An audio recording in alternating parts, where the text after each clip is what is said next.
everybody. We are here. Just a little technical difficulties. But we made it. As soon as I get the ticker right, start copying. Lori, we're on. We're back. We're here.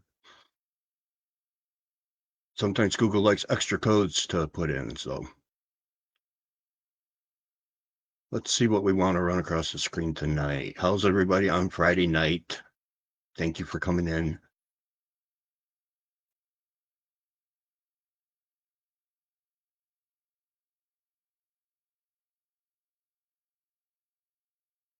Who's all here so far? Lori's in. We know things are in the house. Lori, how's the weather where you're at? We got somewhere close to 20 inches in the last couple days. So it's been a lot of shoveling and backbreaking work. Couldn't even go get a workout in because at the same time I get there and my old boss is like, "Oh, look, we got a new hack squat coming. Come with us." So instead of a leg workout, I got a back workout.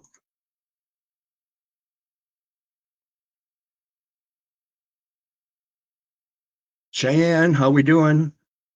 We'll let everybody get in here for a few minutes because tonight's show isn't exactly going to be the uplifting kind. We're going to get into a couple Bigfoot uh, encounters that cause quite a bit of controversy. So I'm hoping the chat's going to chime in and we are going to talk about them. And they do, one of them is kind of dark. We'll try to add a little bit and keep it as light as possible, but two very, very controversial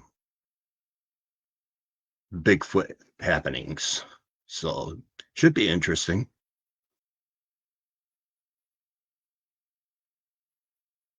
I'm sure everybody's going to be familiar with them. We'll definitely have to figure out some code words because a lot of the information came off a word that rhymes with red Bigfoot.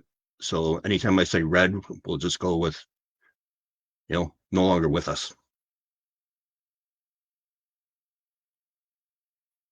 Let's see.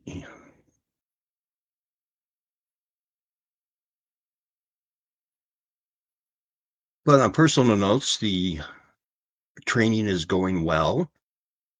I got my first full week of training in. Finally was able to get some good hard lifts in. Next week starts full contest prep mode. I'm going to get into that more on the YouTube channel. I decided to make some changes as to how I'm going to do things. Bigfoot stuff is, and obviously other topics will be primarily here. My YouTube channel, Bigfoot Barbershop, is going to be kept. Some of them are more personal, but at the same time, just shorter experiences that won't eat up the time. I won't be able to make a full episode out of going out and hearing 3 tree knocks and a whoop. Well, there's that episode. So little Twisted's in here now. Hey, Twisted, how we doing? Like I said, we're going to have a deep conversation, no matter with how many people we have in here. Just trying to find the right background to set the mood.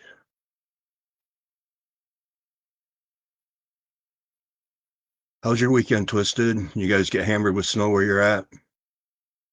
I believe Grizzly said they got like a dusting, and my back's telling me we got 64 inches instead of about 20.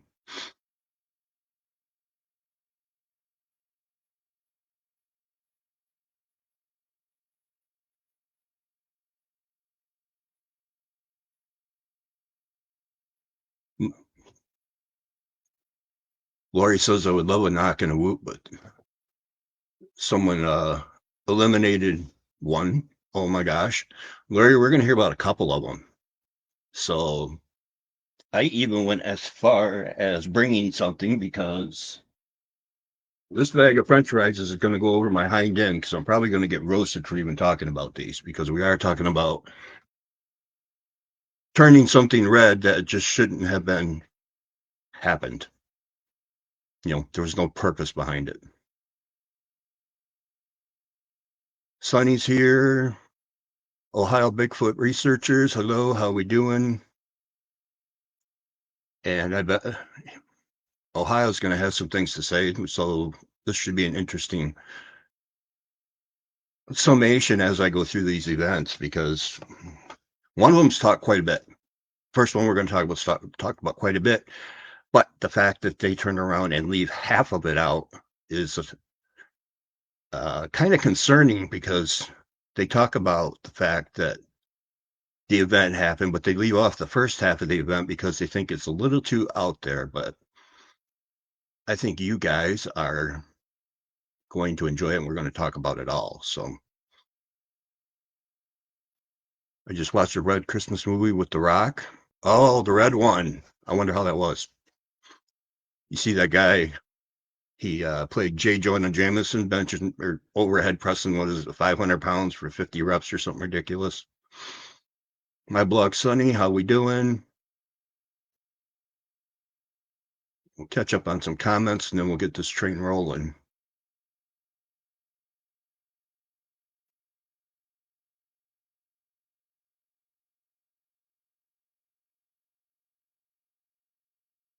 Puts Suds is a fantastic movie. It's on my watch list. So after tonight, I'll take a watch at that. Of course, Deadpool and Wolverine is still on my watch list. It just kind of rotates. I've probably seen it 6 or 7 times now.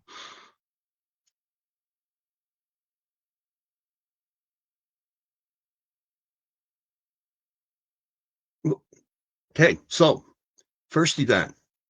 Everybody knows, well, not everybody, but for those of you who don't know, there's an incident called the Ape Canyon incident. I'll give you the first half, or the half everybody talks about, which is where Fred Beck and 3 others decide to take a trip. They're going to go up in the mountains and go gold mining. And so they head into the mountains. They come across Native Americans along the way.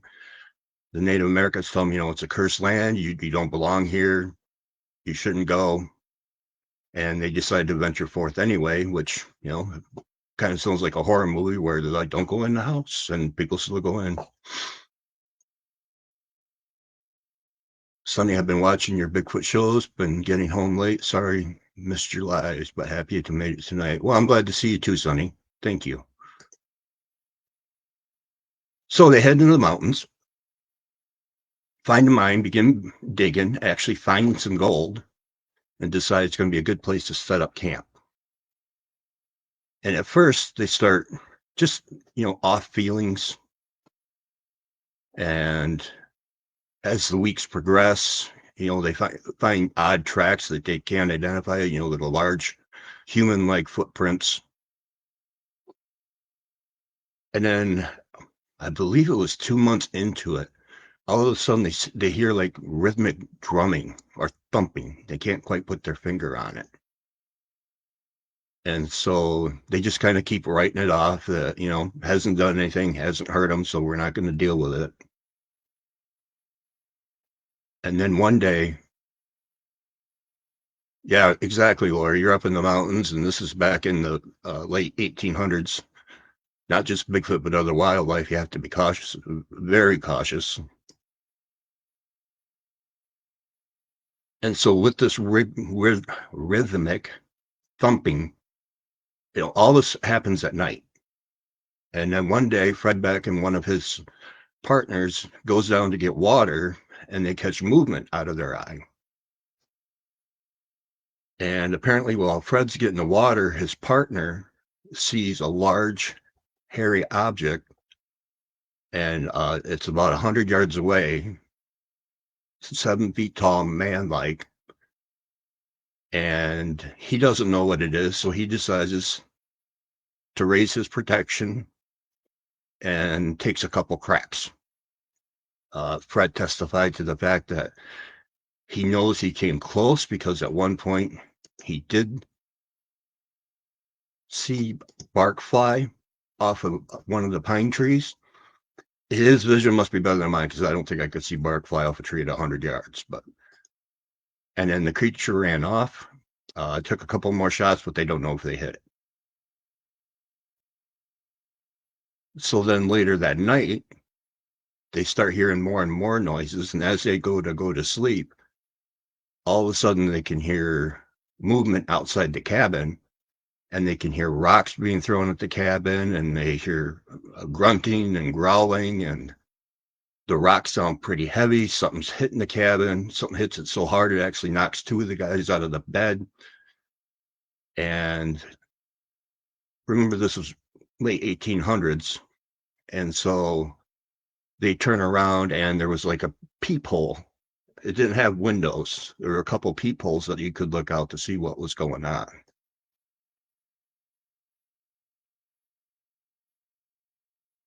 Right. Ohio Bigfoot researchers, the person that wrote the story gave the place the name Ape Canyon. The natives never called it that. Yeah, and there's even debate as to where Ape Canyon came from, and I'll tell you what I found anyway to go with it and why it kind of doesn't make sense. And then after the shaking and the rocks started throwing, they look out the peepholes and they can see several of those same creatures that were seen earlier during the day. And they're running around the cabin and throwing things and growling and making noises. So as these creatures are attacking the cabin, the men use the little portholes to put the protection out and crack off rounds. And of course, the cabin fills with smoke. And then what happens is after the first round, things quiet down. And so the guys think, okay, maybe this is over. And then it would start again. And they were even getting up on the roof. They could hear footsteps on the roof or large crashes. Little twisted, fascinating, never heard of this. Ape Canyon is that there's all kinds of videos on it. But like I said, there's going to be part of this that there's a twist to why I don't talk about it too much now. And then, so this goes on all night long with intermittent periods of breaks for the guys. They only try to fire when to prove that they're not trying to be aggressive. They're trying to protect themselves. So they only use the protection once the creatures have started throwing stuff again. They were even shooting through the ceilings, out the door. And then at one point, one of the creatures reached in through the little peephole, and there was an axe on the table. And Fred Beck saw it, and he ran over, and as the creature was trying to pull the axe out, he turned it sideways so the axe wouldn't fit. So it's banging the axe, trying to get the axe out. And then Fred Beck's partner turns around and fires and hits it in the arm. And so the creature lets go of the axe. Obviously, Fred grabs the axe. He almost hit Fred. It was so close. The guy was firing just in pure terror at this point. And then this goes on all night long. Finally, during the day breaks. They go outside and they see all kinds of tracks from things running around. There's rocks everywhere that had been thrown down. And they decide it's time to go. They're not packing up anything. To heck with the gold. We're out of here. But as they're leaving, Fred sees one standing, I believe it was 100 yards away or so, and just sees it standing there. It's just watching them off the edge of a cliff. So what's Fred do? Maybe he's a little irritated and wants a little revenge, but he turns around and puts 3 rounds right in the center of the chest, and the creature falls off the cliff, and that's the end of that.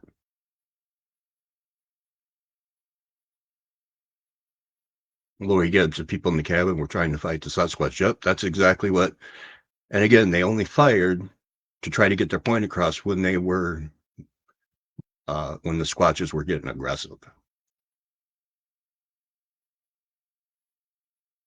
So when they get down to the ranger station, on the way down, they decided, you know what, this is too wacky. We are not telling anybody this. And by the time they got down to the end of the mountain, one of the guys decided to open his mouth. Well, hell, I bet them guys shoot at the Bigfoot before the Bigfoot attacked the camp. Yep, it was that day that he took pot shots at one while they were getting water. So I think that's what amped the aggression up as well. So they get down to the ranger station and they tell one of the guys opens his mouth and says, "Well, we got one." And the ranger's like, "What?" He says, "We got one." And he goes, "Gold?" And the partner said, "Nope, we got one of them mountain devils."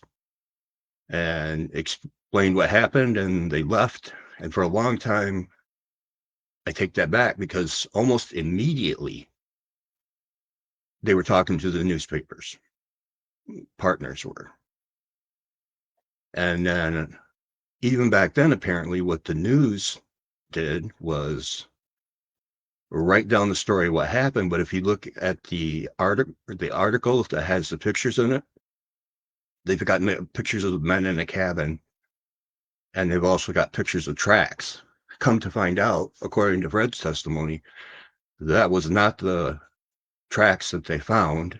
And when they tried to re-find the cabin, they couldn't find it. So the newspaper just, artificially created this, basically lied about it, made their own footprint because it looked totally bizarre when you look at one footprint of a Bigfoot compared to what they had. What they had was, you know, 17 inches long, but about 3 inches wide. So it just looks stupid. And thus, that's where Ape Canyon was born, because the newspapers, ran with the story. And the guy's got, of course, back in the 1800s, "Hey, Tristan." And so Fred Book finally decided to write a book at some point about exactly what happened. And this is the part everybody cuts off. Everybody, when you watch YouTube, I think I've seen one video mention this, maybe two, but most of the organizations will tell you that much of the story, and that's what they say. But when Fred writes his book, he tells about exactly what happened pre-Bigfoot attack. He talks about how he had seen an angel, or believe he said a spirit of the forest, and he was praying and was hoping that she would lead them to the gold, and the angel agreed, the spirit, and he saw a light. So he began following this light, and the other guys are like, "What are you doing? Where are you going?" And he's like, "Well, the spirit says we need to go this way if we're going to find gold." And of course, they harassed him, called him crazy.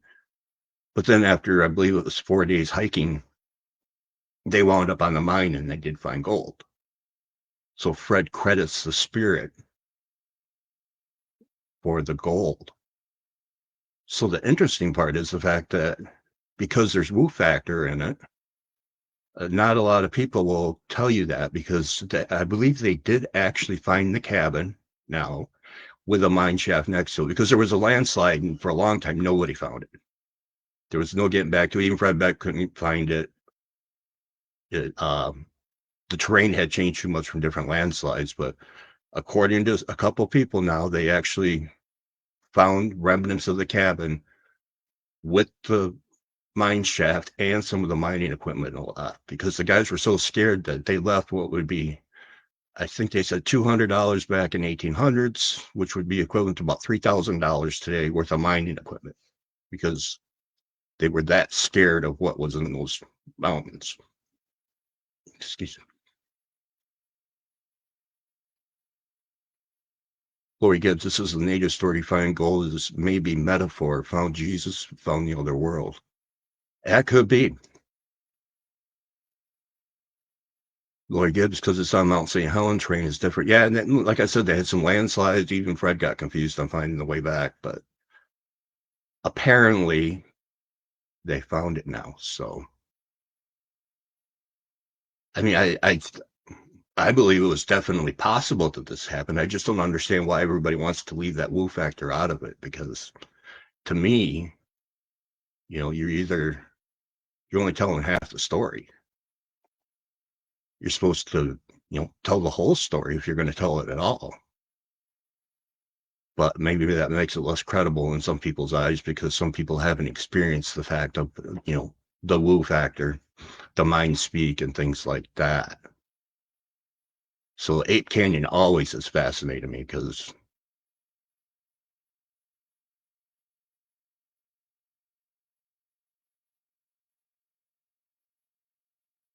Lori Gibbs, I'm just going to throw this out there. I want to see evidence of Bigfoot, but I'm also terrified to see one. Lori, it is life-changing, from my experience. To me, it's very similar to people who do a bodybuilding show, because of the fact that in a bodybuilding show, you'll get so lean and be so good, look your absolute best, that you'll either be extremely happy, or you're going to turn around and now you're going to have some sort of body dysmorphia because you're afraid to put on any part, any weight. And then that translates over to the seeing a Bigfoot. It'll change your life, because if you don't believe, your whole reality gets turned upside down. Now it's a big question of what's real, what's not. If Bigfoot's real, what else is real?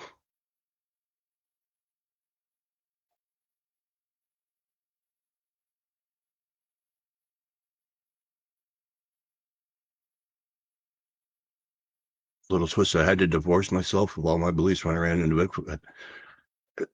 That's where I was lucky when I saw my first one twisted, because to me, I'd already been told it was real. So it was it was a shock to see the mass and true size of one, but it didn't shock me. It was real.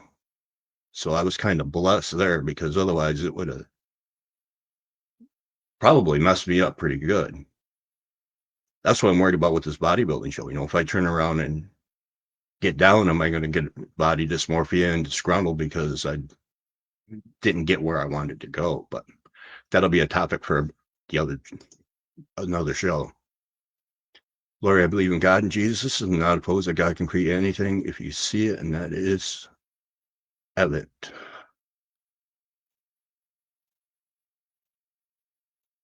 So anybody have questions I might be able to answer? Because the next one, actually, I had a whole presentation ready, and then I actually found an interview about 2 hours ago that I watched that had so much more information that I was blown away. Totally screwed everything up I had planned.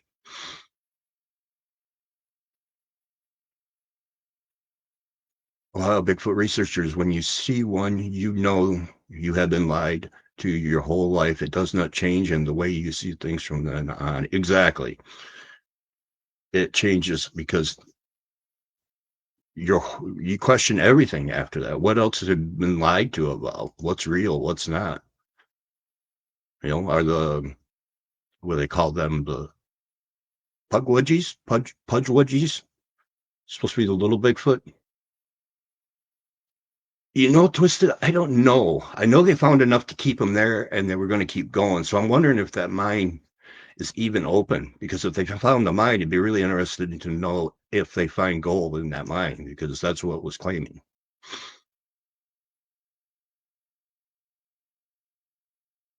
Can we talk about the offings of the creature? Because I'm so flabbergasted. Yeah, Lori, that does bother me too. It's almost like it was more of a revenge thing, because it was standing there far enough away. It didn't pose a threat at that point.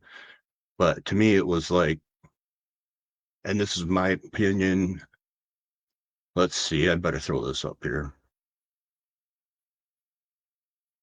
So let's do this right now, because the next one's going to be a hot topic anyway.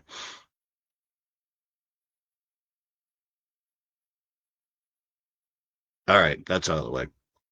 So now I can say and think what I really want.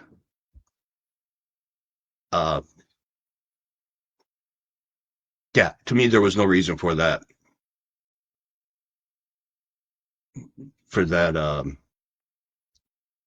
Turning that Bigfoot red. No reason for it at all, other than pride. Yeah, you scared us all, but we took one with us.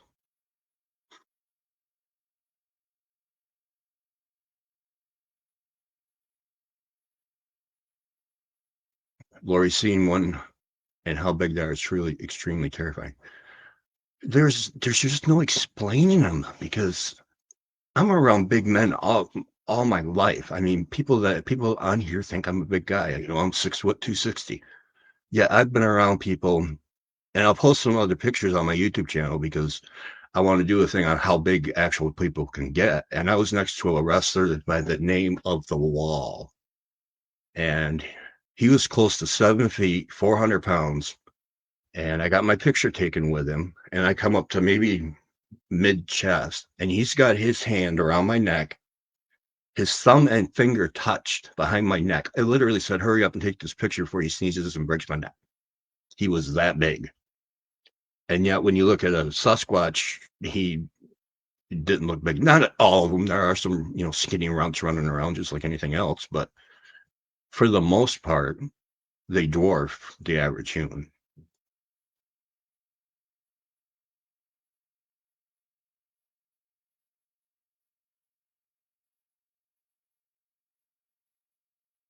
So the next one, this one's the most controversial because uh, this guy's got a lot of heat on him. A lot of people call him BS. Uh, I don't know. I got to talk to him a couple times, a little bit about it. We were just friends on Facebook at the time, but Lori Gibbs, a little twisted. I want to see, but not in danger for myself or the cryptid. And Lori, half the time, that's what it is a fleeting glance anyway. Maybe you turn around and see a peak. Maybe one's crossing the road. Bigfoot, right place, wrong time, got caught.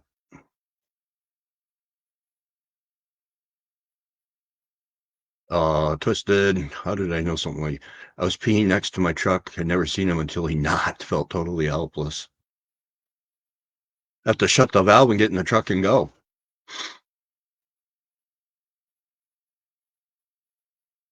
So anyway, the one I'm looking forward to talking to everybody about and wanting your opinions is Justin Smeja. There's a documentary out. He was on Monster Quest. He's on another show now. I don't know the name of it offhand. There's a couple documentaries on YouTube about it. Red Bigfoot, a true story. And then also there was another one, the re-release of the interviews, which I'm going to tell you the story of the original documentary I saw, which was Red Bigfoot.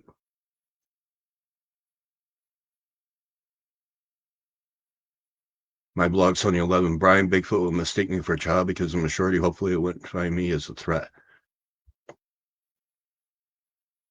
I'm 6 foot and I'm short to him. So shorty, you might be passed off as maybe like a squeaky toy for the little ones. Lori Gibbs, yes, talk about Justin. He was devastated when DNA repacked. Came back bare, but literally think he was set up. And Lori, I'm going to touch on that because, yeah, I do too. Ohio Bigfoot, the 12-foot one was huge. I'm 6'3", and he made me look little. And Ohio Bigfoot researchers, that's one I've got running around in my area with 23-inch tracks. So I haven't seen him yet, but I've seen probably his little boy. Lori Gibbs Justin had an encounter. He had quite the encounter. Like I said, this one's a hot topic. It's hot controversial. I'm sitting on my bag of ice, and caused me to caused me to do deep research in mythology, ancient history, biblical text, trying to find answers. Justin's encounter will definitely make you question things, including his integrity at the same time. But the fact that he's so open and honest about this and what he was doing, the documentary itself talks about how he and his driver were out hunting. Okay, this was the original that came out, and then this got a little more detailed after it really hit mainstream. They were driving, road hunting, and they're up in the Sierras. And as they were driving, Justin sees some movement in the field off to the right. Lori Gibbs, I think he has integrity. He is not lying. I agree. Some things were left out in the initial interview, and I don't blame him. But when he got called out on it, he spilled the whole truth. And there's nothing pretty about this one. My blog Sonny left. Brian, I'm a squeaky toy. Don't squeeze me, Bigfoot. Yeah, so he's road hunting. He's got a driver, sees some movement, and the truck they were in was literally uh, a 4-wheel drive truck, 6-inch lift and 35-inch tires on it. And so he sees movement. It's like 4 o'clock in the afternoon, so they need to get something so they don't go home empty-handed. And literally, he said, because they've done this so many times, he's pointing the protection out the window and kind of falls into it to aim. And as he's looking through the scope, he's questioning what he's seeing because he knows it's not a bear and it's not a deer. And as he's trying to analyze it, the driver begins to say, hey, don't do it, don't do it, don't pull that. But he didn't have any reasoning behind it. And so Justin is still trying to figure out what's going on. And as he said, it looked like a man in a suit. And, and that's where people really lose their mind. And they're like, oh my gosh, why would you do that to a man in a suit? It was a frame of reference. It's no different than saying there's a poodle in the sky, with it being a cloud. Well, if it was a real poodle, when that dog let go, we'd have a crater the size of Mount St. Helens. But it's a frame of reference. It's a cloud, but it looks like a poodle. What he saw was it looked like a man in a suit. That was his point of reference, how he could relate that. And even though his buddies shouting, don't do it, he goes ahead, he pulls the trigger, and the creature had just started to turn, so he hits it kind of in the side of the chest. Exactly. Your mind tries to identify. You're trying to piece stuff together and describe it best you can. Oh, thank you, Evie. Thank you very much. I must be entertaining somebody. So, leans out the window, finally pulls the trigger, sees it go down. The animal just kind of starts scooting itself, finally gets itself up and goes to take off over the hill on all fours. Said it did it very quickly, but very awkwardly, and probably because it'd been, hit by a bullet. And as it's going over the hill, per Justin's words, he could see the butt and he could see the brown eye. So he's getting ready. He's already got another one in the chamber to pull the trigger, because if it goes right through the brown eye, it's actually a good shot because it goes directly up into the organs, messes everything up, and you don't get any bone or waste. So he gets ready to do that. And this time his buddy yells, wait, stop, there's more. And so he actually stopped this time, instead of pulling the trigger. And out came two little ones, and over the hill they go. So they decide that they're going to pull in. They're pretty sure it was going to unalive him. And so they got out to look for it. They could only drive into the meadows so far. Then they got out and they start walking. And at some point, the little ones actually come back. So Justin was thinking about, doing it again. And his buddy's like, no, don't you dare. We don't need to. They're arguing back and forth. Exactly, Laura. He off the mama, and the kids were looking for her. And so they're looking around, and they're still arguing because now the little ones are getting closer, and they would disappear into the woods, and they would come back face to face, and he would say, like, like a jumbled language, like they were communicating, like, oh, hey, where's mom? Where's dad? Where'd they go? And then they would take off.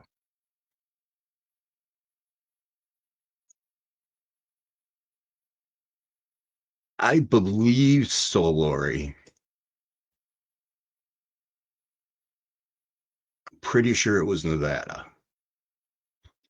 Uh, but so they keep looking, and then they hear quail jump. So his buddy decides, who's been telling him don't do this the whole time. His buddy goes to look, and they split up. And then at one point, the little ones were in front of Justin, and they were getting closer and closer, and they got within 5 yards. That's how close they got. And Justin looked around, his buddy wasn't around, and he says, F it. We'll get one of these and be done with it. So he puts the sights on it, and he puts it right below the neck because he didn't want to mess up the skull for evidence. And he, pulls the trigger, drops instantly, and rolls down, lands on his feet, and he's just standing there looking at it for a bit. At some point, he decides to, he's looking at it, trying to figure out if it's still alive or not. Once he's figured out it didn't, he stands up and he holds it up to look at the face. And as he's looking at the face, he realizes that this isn't just some ordinary animal. This isn't just some ordinary monkey. It hit him that in his eyes, it was a little kid. So he had just, turned a little kid red. And, there was fluid dripping on his boots. And all of a sudden, his buddy comes back. The buddy had been holding on to hope, saying, thinking he put the big one out of its misery. And when he sees what happened, he's hot. I mean, he is mad. He is like, what the F? What the F are you doing? You just had to do another one. You got one on the ground. Now what's going to happen? We are going to get in so much trouble for this. And why did you do it? And going on. And Justin got mad and turns around and he tosses the little kid at his partner. And he's like, you don't know what I'm going through. You have no idea what this is about. You don't know. And he starts walking back to the truck and he's like, oh my gosh, he's going to go on and on about how I off some little animal that doesn't belong here. And even admitted he saw like a hyena or a in the woods that didn't belong there. He would have done the same thing. It didn't belong there, so it doesn't deserve to have a heartbeat. And then he said he turns around and looks, and the friend is holding it, looking to its eyes just like he did. And then, so they start talking, simmer down, and they're like, man, we got to get out of here because, Fish and Game is going to come around here and we're going to get a lot of trouble for this. Hey, Roger. And so instead of taking it, they decide to hide it and they'll come back for it. So they find a spot, put it in like some little hole, cover it up. Thank you very much, lawyer. That's very kind of you. Really appreciate it. Thank you. And so they cover it up and they leave. Nobody says a word the entire time home.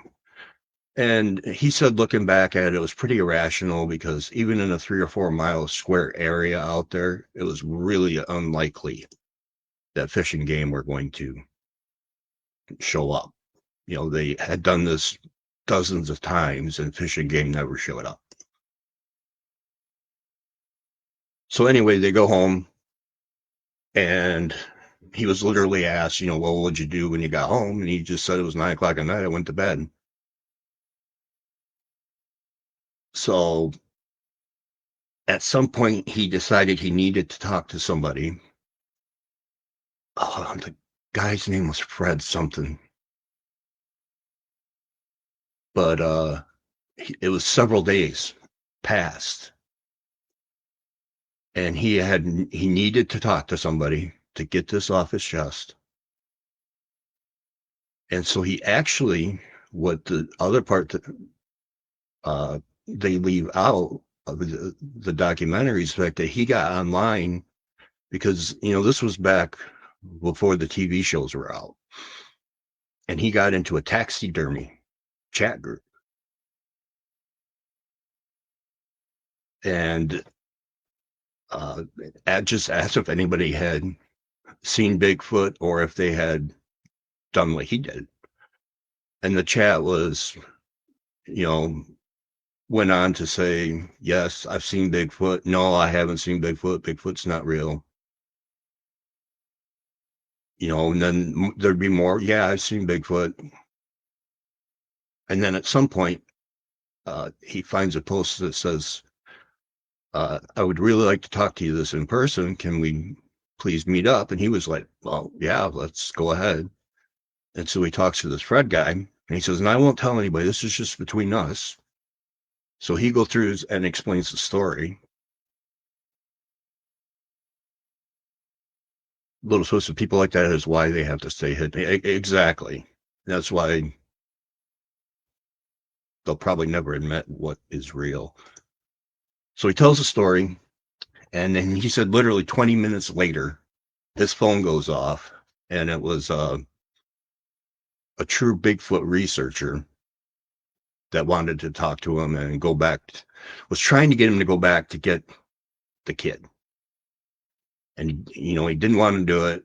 And this conversation goes on for a couple of weeks, because he didn't want to get in trouble because in his eyes, it was more human. So now we're not talking about often an animal. We're talking about unaliving a person, which the charges are obviously way different. But finally he gets, the guy offers him money. And so now Justin's like really interested and talks to his partner. They make plans for all this money they're going to get, where they're going to go. And it'll be simple because they know right where they left it.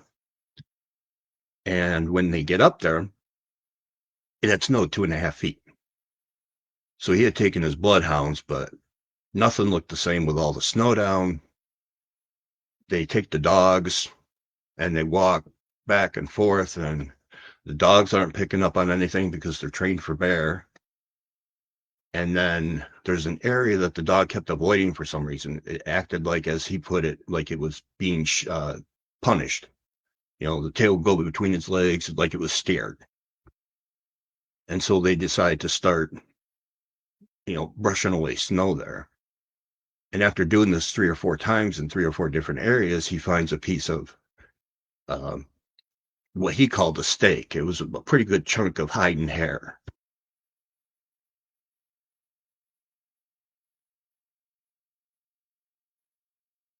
And then, so they found that, they took that, and he goes back and he calls the person he had talked to, and he's like, well, do we still get money for this? And the guy's like, no. And Justin's like, oh well. And then this is where things get interesting because everybody knows the show Monster Quest and how they, if you've seen it, how they portrayed him. They basically portrayed him as lying because they said they couldn't get the DNA off the boots from the body fluid, and basically really painted him almost to be crazy. It was, in my opinion, loved the show, was not happy with that particular incident. Lori Gibbs, if you are going to hunt, you have to be prepared. I'm honestly not judging. I feel threatened. Maybe I am not a hunter, though. Well, and this is where it gets interesting, because once the fact that Justin realized it wasn't all animal, he even goes on to say is hunting is harvesting. So you're harvesting your fruit. What he did was the M word for intentionally unaliving somebody. So he's convinced that he was not hunting. Let's just put it that way. What he did was intentional. Laurie Gibbs, he was painted to be an idiot hillbilly type. Yeah, he was. I thought it was poor taste. There was two other individuals in it. They sent the hide to the lab in that show. Yep, and we're going to get to that Ohio Bigfoot. So for the listeners, they were poachers. Why they keep it on the down low. And so their lab results came back and said it was nothing more than an ordinary piece of bear hide. So that made him look pretty sketchy, because you got, no bones, no skin. Well, skin, but apparently was just a unique bear. And so he looked really bad. Now, in the documentary, the original documentary I saw was after the show, and Justin had called into a radio show, and it told them that he didn't know why the show had the thing tested, because they had already had it tested twice. And even Justin said that wasn't from what he popped off. He said it was in the area, but he didn't know for sure where it came from, because of the fact that you'll find chunks of stuff, because it was so high, you're 7,500 feet up, things decayed differently. And so the show did it apparently knowing it wasn't going to be Bigfoot DNA, that it was going to be bear DNA. Justin said he had labs with 2 complete sequences, and said that wasn't from what he hit. So they don't know why they tested it. And during the interview, the other interesting part was the fact that during the filming of the show, the driver wasn't talking at the time.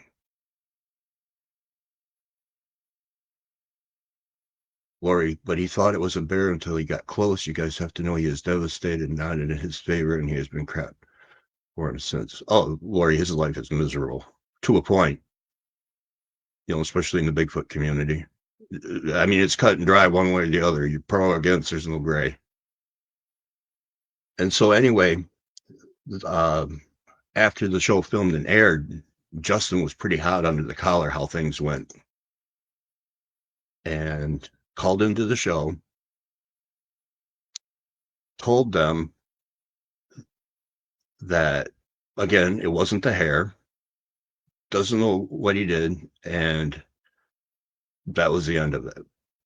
The documentary Red Bigfoot goes a little deeper, and the driver actually, Ro Shebie, was the producer on YouTube. Look up ROSHEBIE, I believe. If I butchered that, I'm sorry. But the driver finally speaks out after years, because he did not want to get involved when he saw what happened to Justin. And can you blame him?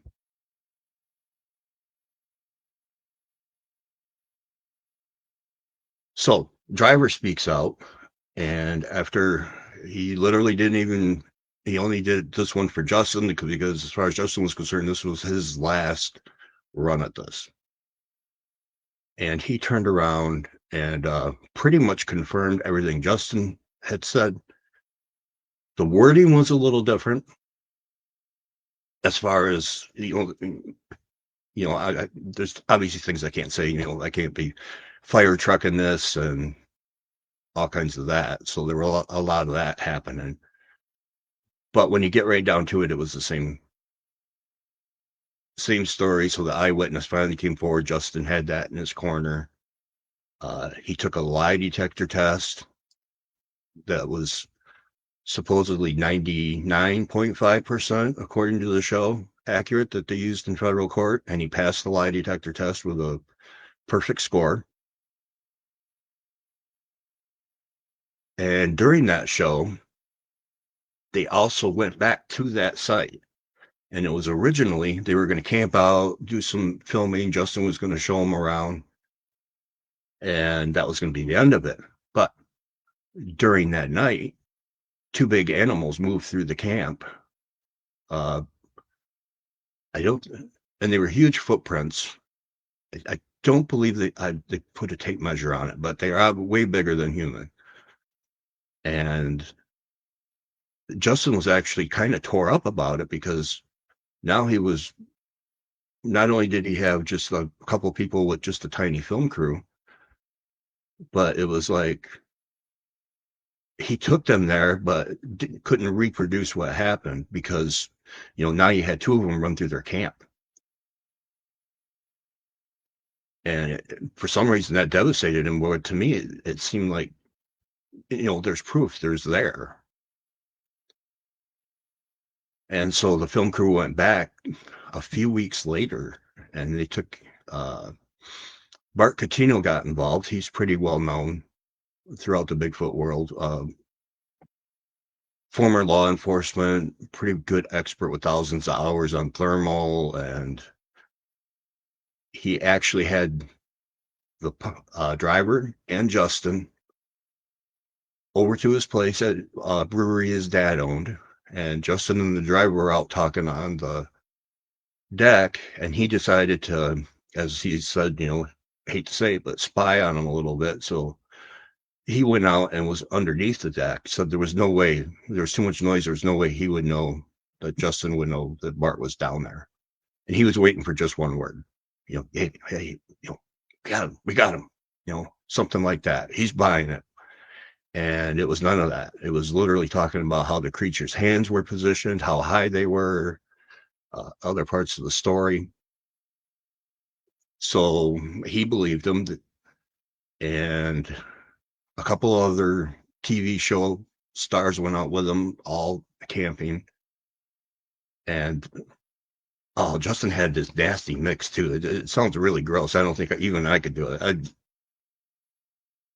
I thought peanut butter would be awful, but he put together fermented rabbit heart, deer organs, and chicken hearts, and then let it ferment in the sun. And he takes it, and the whole camp got it all night long. The smell had to be just, because it was liquid. I mean, that was how nasty that stuff was. So he wouldn't even put it in his truck, because even in the back of the truck, it smelled for days, which I can attest. Bigfoot poop, same thing. My truck stunk for days. So I can't imagine what that's like. So anyway, they put that out, and they don't get any action. Finally, about 2 a.m, Bart Catino takes a cameraman, and they decide to go for one last walk. And they hear some rustling, and he pulls the thermal out, and they're not in, it's typical Bigfoot, tree hopping and peeking, but they get two large, all one color individuals that are rapidly going from tree to tree and peeking and switching positions. So they got some great thermal footage of what looks like Bigfoot.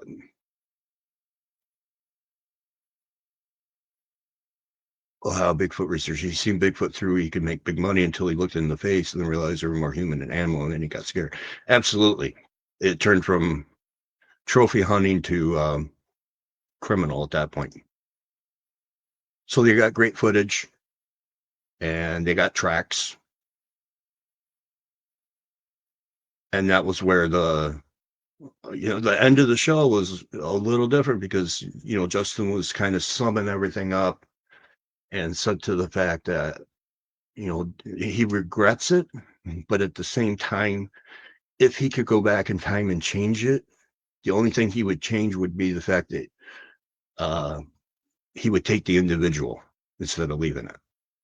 He wouldn't change what he did. He would just take the individual, and then none of the smack would have been talked afterwards. Laurie Gibson just connecting as human. Laurie, I wish more of us could do that. So, and it talks about back then, at the end of the documentary, he keeps going up there hoping to be able to put another one down, but I think that one has changed quite a bit.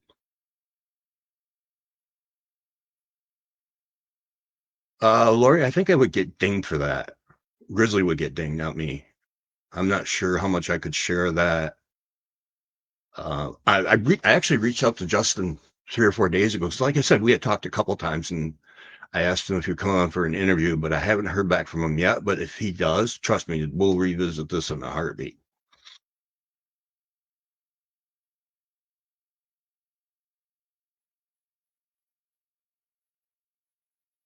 No, I don't. I wouldn't want to see pictures either. They did a artist rendering, and this is where I'll get into the new, because they released the unedited version of the interview with Justin, and there was a whole lot more information that made it flow much better because there were so many holes in what he was talking about. It was really odd because, as Ohio Bigfoot said, uh, he admits it. He's like, I was out poaching.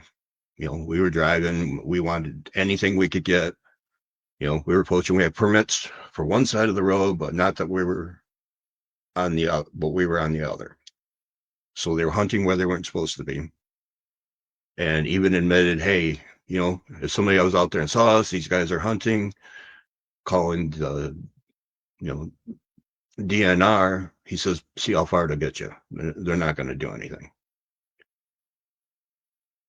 So they were knowingly poaching, and apparently when he first pulled up, and he stated too, I'm trying to think of how he phrased that. The problem why he didn't admit to poaching right away was because as soon as you say you were out poaching, you're automatically going to be judged a bad guy. Your credit's out the window at that point because you're already doing something illegal. What makes anybody else want to believe what happened? So I kind of get why they kept that on the down low for a while. But as he leaned in out of the truck, it was a little more time because he was actually going through his mind a little more like, what is it? It's a man in a suit. Okay, it's not a man in a suit. Looks more like Chewbacca. So he kind of looks around for like a film crew. And the actual time before the big boom was like 13 or 14 seconds because after he's like, okay, I don't see a film crew or anything. This thing's a monster. It needs to go. It doesn't belong here. It's a monster. We got to get rid of it. So that's when the big boom goes off. And then, like I said, they were negotiating money in order to get for the remains. So that doesn't sound really good. And what he did was just pure intentional for the adult, to get rid of the monster. And when his friend was off looking in other directions, he decided to heck with what my friend thinks. I don't care. I got 90% more experience in the woods than he does, and I'm going to take one of these homes and prove everybody wrong. So that's when he, hid it here. And then also, there's more detail because even he admits they did artists rendered some drawings of the adult he saw and the little ones, and when you look at them, they're nothing alike. Obviously he's not telling the truth. And yet when asked about that, he's like, yeah, they look nothing alike. I admit it. He said, but this is what I saw and this is the truth. And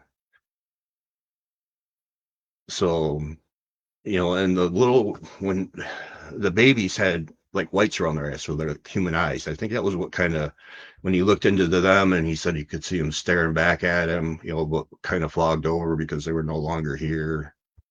I know, Lori, these are not the greatest of details, but this is the true story of what he went through at the time.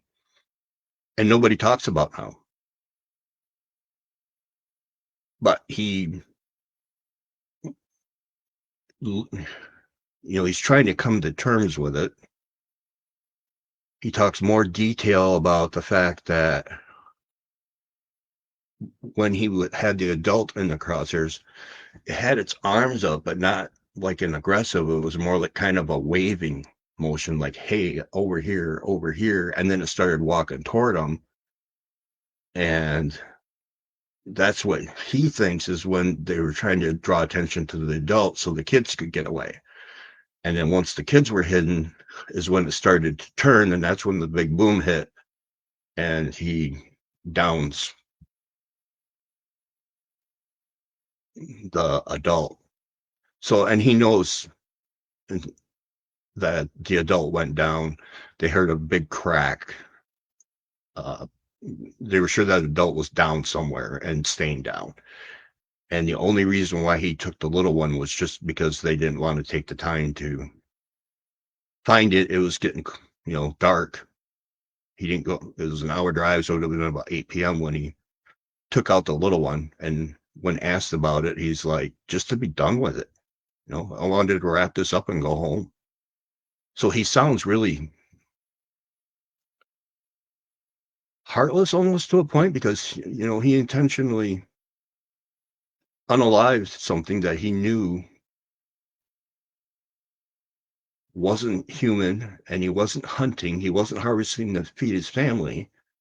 He was just trying to get rid of something that he didn't think belonged in the woods. So while the intention to me is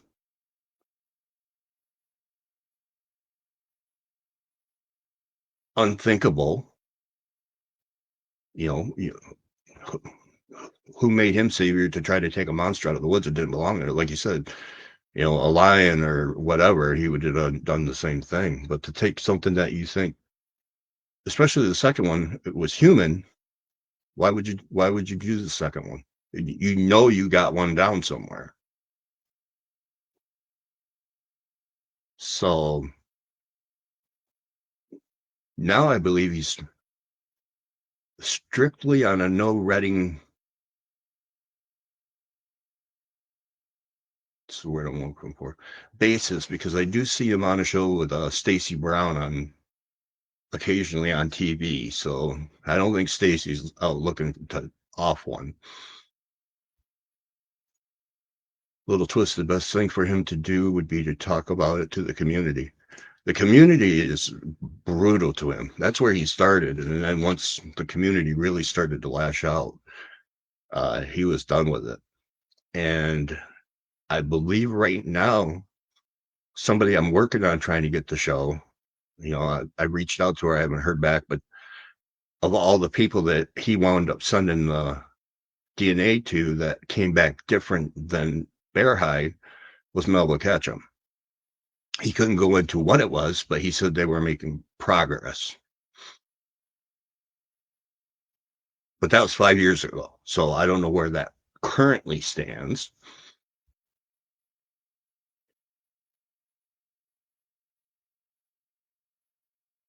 A little twisted. He's chicken then. Yeah, I don't know what to think. What I think he did was, I don't think we need a body to prove him.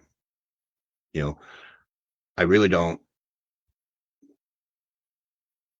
There's too many other ways, especially now you got environmental DNA, and we're getting all that stuff, out of the water and ground, and that's pretty cool. And I believe they said even snow, which I don't know how that would work, but maybe the group steps in the snow melts, goes under the ground, maybe. But they're making leaps and bounds there. So maybe the only problem is you've got so much unidentified primate DNA that you need a source, a good source to compare it to. Little twisted, there's more evidence of Bigfoot than there is aliens. Yeah, I believe there's, even Johnny Cochran couldn't get Bigfoot off as being fake if he took it to court. Not Barry Scheck. He's a DNA expert. Even he would have trouble explaining all the, you know, unknown primate, and I believe the one was 98% human. The other 2% was unidentifiable. So even Barry Scheck would have a hard time ruling that one out. Yeah, so Justin's controversial, and if you look, there's not a lot of videos about it anymore. Everybody's kind of shut down on it, and I don't know if it's a generation thing, but to me, it's a pretty big experience. Now, the lie detectors, I don't know, back in his day, in the early 80s, they weren't as accurate as what people think. I'm going to be really naughty and tell people this because we were testing for supplements using a lie detector test. And I decided I was confident I could beat one. Not that that's a good thing, but back in the day, this is 1989. What I did was I had a couple beverages and a certain medication, completely lied my butt off, and passed. So now I believe, though, they're a whole lot different because I basically just had a chest pad strapped and some things on my fingers.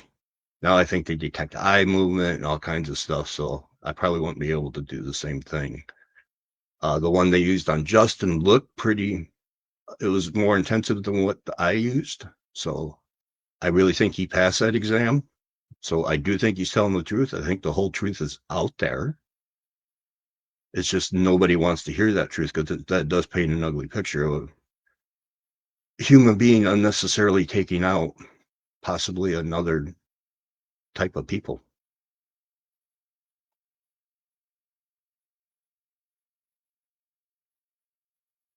What's everybody think about that? Without cussing in chat, I know it's hard, so there are a lot of names. Some would say he's trying to do research a favor. Other will call him unaliver, and the fact that at one point he was ready to do it again. So it doesn't sound. I believe he's regretful, but now it would be the point of proving he's not lying.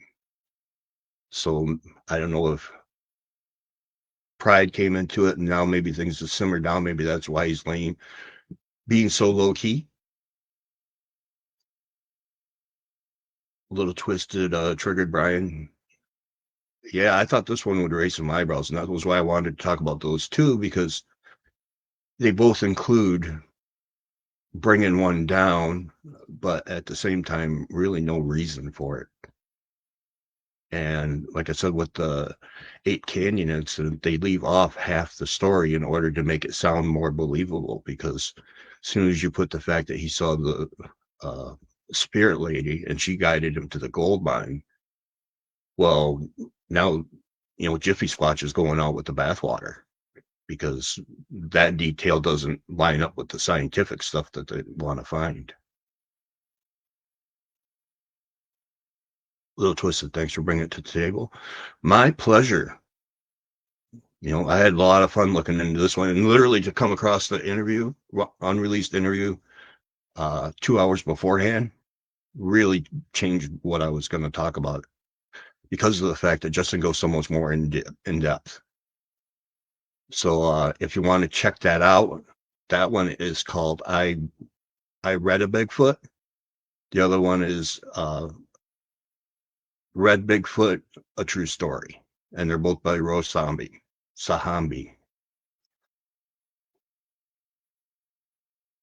Lori Gibbs, we are humans and sometimes wrong, but I think Justin believes and we have to support that. Dude, he went to therapy. Oh, yeah, Lori, I have no doubt that he believes what it is. I do think it happened. And I do think there was some guilt because of the fact where I think the guilt came from, and probably between guilt and shame at this point. The guilt comes from the fact that he had to tell somebody about it at several days later. He had to get off that chest. That was him trying to get rid of that guilt by reaching out, saying, hey, has somebody done this, or am I the only one? At some point he thought, were there only 3 left and I just off 2 of them? He was worried about them being extinct because of him. So there's a lot of guilt and shame associated with it.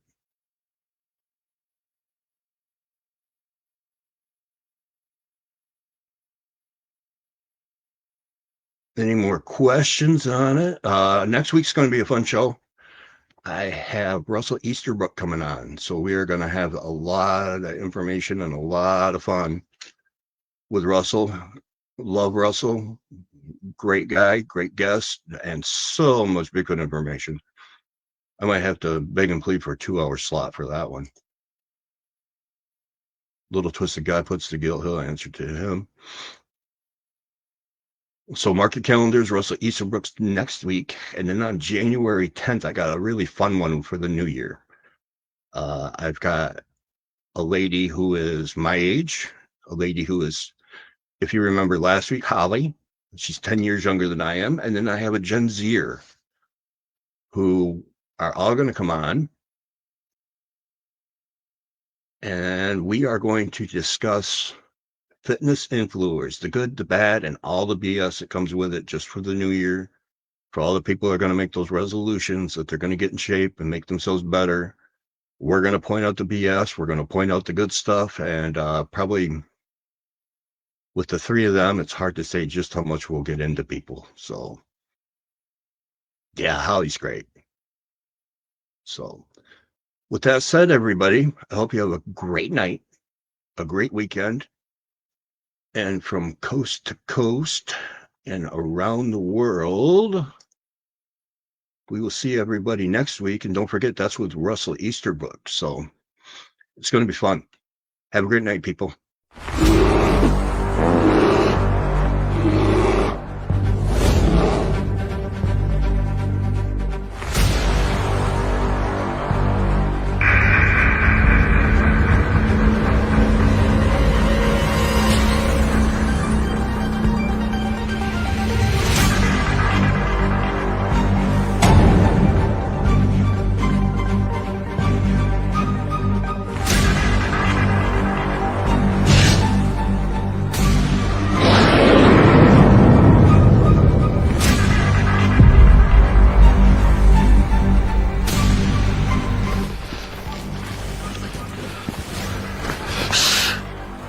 It's a grizzly.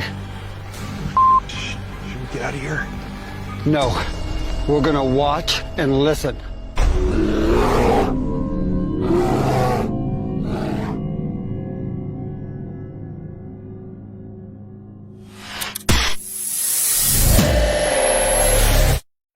Action.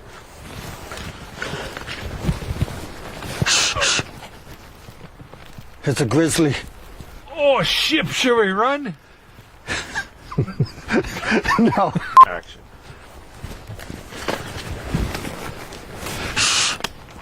It's a grizzly. Oh, shit, should we run? Okay.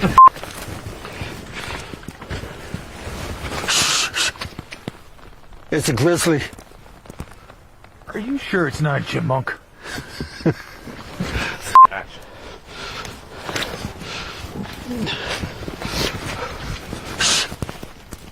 No, I'm out of here. Action.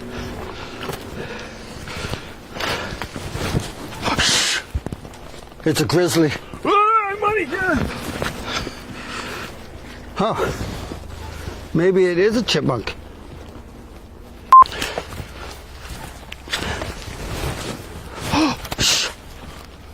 It's a grizzly. Are we gonna die? I don't know. We're just gonna sit here and listen and watch. Let's get out of here, maybe. Fall!